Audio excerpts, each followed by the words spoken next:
We're thrilled to be joined by our co-host today, Scott Black, who's been with us all afternoon. Scott, of course, is the president of Delphi Management, and my trusty colleagues, Dom Chu and Adam Johnson from the Market Check. And we wanted to use this chance with you, Scott, to get an idea of your process for selecting stocks, because we understand you don't use any Wall Street research at all. No, that's mostly propaganda with the idea of intending to trade.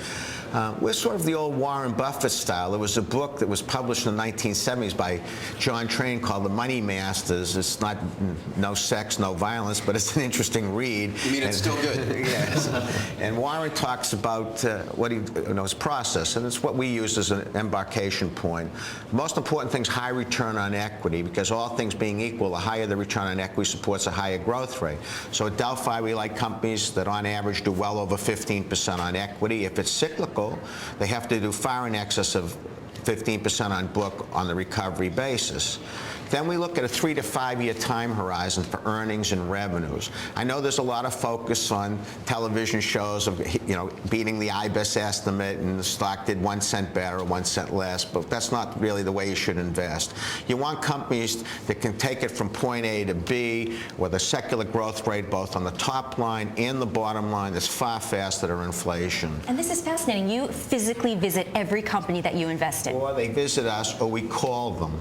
I mean, how do you begin? That seems like such a mammoth task of research. Yes, it's labor intensive, but I've been at this for 31 years, so you build up a memory bank, and because people know us in Boston for small and mid-cap stocks, when people come to Boston, CEOs, invariably they come to Delphi to visit us. Now, let me jump in, because you commented during the commercial that you actually ran a screen yesterday.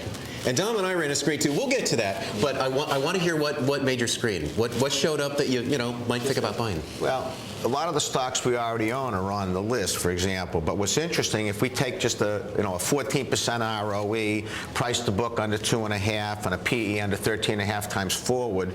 Those three criteria. Just as a point of departure, yes. Yep. You only found 94 stocks out of a universe of 12,000 U.S. securities at this point, wow. Which tells you, one, the market's picked over. And also some of the tech stocks, although they fit most of the criteria, they're more than 2.5 times book. But that's, as a general sector, you like technology. It's what you consider a value play right now. Well, right? We have other things as well. Wait. We got to get to this 94 stocks. Yeah, I'm sorry, Dom. Absolutely. Are there 3 or 4 that jump out from the 94? I mean, something that all of a sudden you say, yeah, this might be a buy. Yeah, who meets those criteria that you just outlined? Not necessarily, because some of them may be flawed. For example, utilities show up on this. They may have the 14% return on equity, but because they're leveraged 1-to-1 or 1.5 to 1, they flunk on the return on total capital. We like companies that are deleveraged to earn an EVA, economic value added. Our companies have to earn at least 9 to 10% ongoing basis.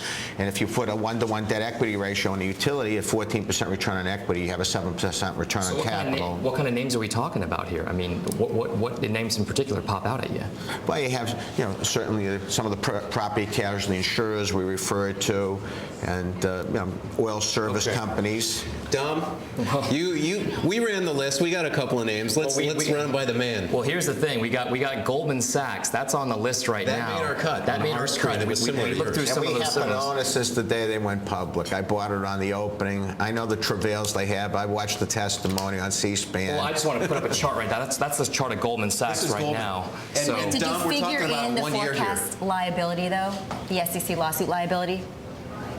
I mean, the liability's got to be a huge concern for this stock, right? And you still own it. We still own it because the ongoing earning power probably is close to $19, $20 a share, which would tell you it's a 7 PE. I don't know whether there's criminal negligence involved. I'm not Senator Carl Levin. I can't make that determination. Interestingly enough, the stock is selling close to book value at this point.